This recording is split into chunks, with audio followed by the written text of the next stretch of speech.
I don't have the sense. I have the numbers of kids that I look at documenting that.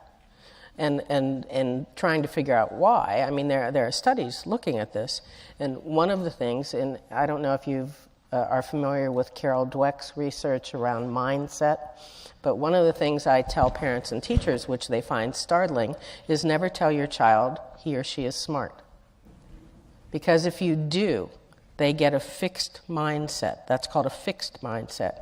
And then very bright kids are so used to getting things correct every time with very little effort that as soon as they start to hit the walls, which they hit as they get older, when they're young they can do it easily and leave everybody in the dust. As they get older, other kids start to put in effort, and then their achievement goes up. And kids, there's an inverse correlation between being told you're smart and how long you continue to do things when it isn't easy for you to do it. Because if I'm smart enough, obviously, I should be able to get this, and they quit. And they stop putting in the production, which is half of genius. Prodigy is early. But to remain ahead of the pack, it requires production. And kids who things come easily to, who are pretty bright, who are not made to put their nose to the grindstone, to persevere, to think of something for 3 months, they wash out.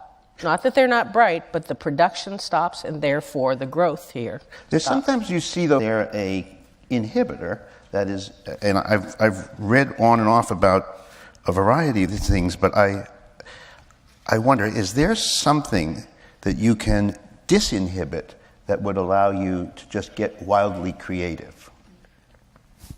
I think it's called LSD.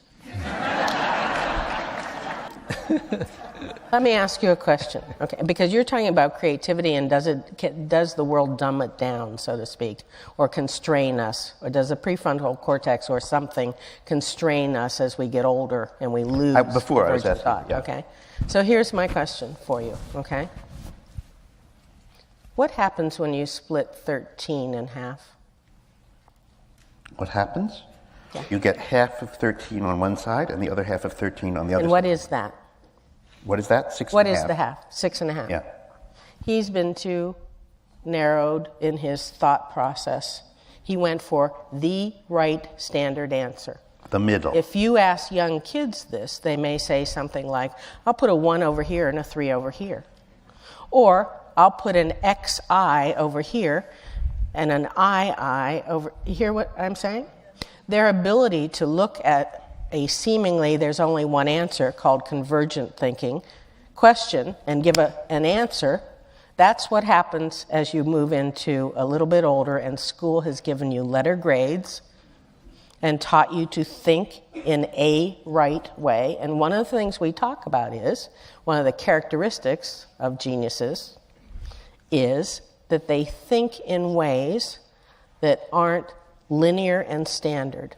They look at something and they see a blitz of ways of looking at it and possibilities.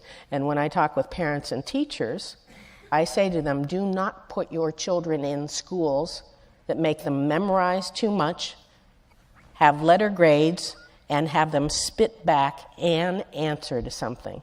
We should be asking questions like, tell me all the ways you can split 13. And 6 and a half, I hope, is one of them. Do you, I guess go ahead if you want. This discussion actually has international, educational, political significance. I do a lot of traveling, and I get to meet educators in other countries, and they're struggling to create the next Silicon Valley. They see the enormous profit and vitality and energy coming out of Silicon Valley, and they deliberately have a government policy to create their own Silicon Valley. And then the question is, how do you do it? The Chinese have a problem, and that is they have what is called the Cuspia program. They take the cream of the cream of the cream of physicists. The top physicists out of 1 billion people, send them to the United States where I see them. Okay? I'm part of this Cuspia committee. And I see these Chinese physicists, the top that 1 billion people can produce. And, there's an expression in Asia. The nail that sticks out gets hammered down. Right. and they got hammered down. Okay. That's what she's saying, in effect. Well, in the West, we have the expression, in the West, we have the opposite. And that is the squeaky wheel gets the grease. Okay? Right. And you see the byproduct of this, a national policy that creates physicists who are very competent, but no creativity, no spark of genius that you want to create a Silicon Valley. And then I went to Moscow. I actually had an audience with Medvedev. About 50 of us met with Medvedev. And he was very frank. He said, Russia has a systematic policy to create a Silicon Valley on the outskirts of Moscow. Moscow has a ring. It's on the outskirts of Moscow. And he said, we have no problems creating geniuses. We have no problems creating physicists and mathematicians. The problem, he said, is they want to leave. That's interesting. So there we have the opposite problem. They do have creative geniuses of first rank coming out of Russia, and they all want to get out. So you guys are both saying that there is a culture, there is a way to shape a world Yes. that will produce a higher incidence of these magnificent minds. Like, Yes. because I've been obviously, asked- if you're in Dominican Republic, something there produces more baseball players.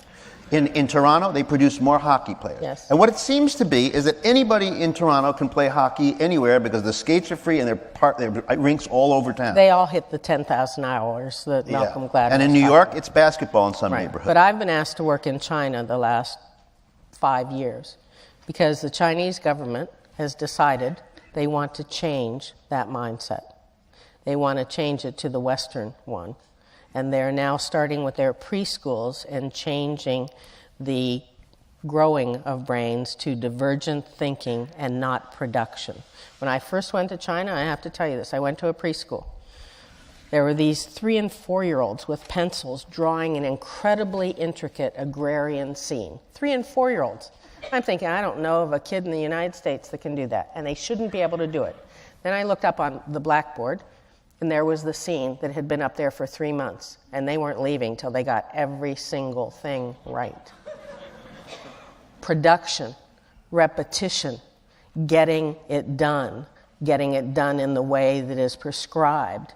And now they've looked at the brain research of divergent thinking and 21st century skills, and they're bringing in people like me to change their educational system because they know what is happening. Oh, I have Come some to see questions for Coffee. you, all of you, and one of them is what I was going to ask next anyway. Will gene editing lead to the creation of super intelligent humans? Yes. So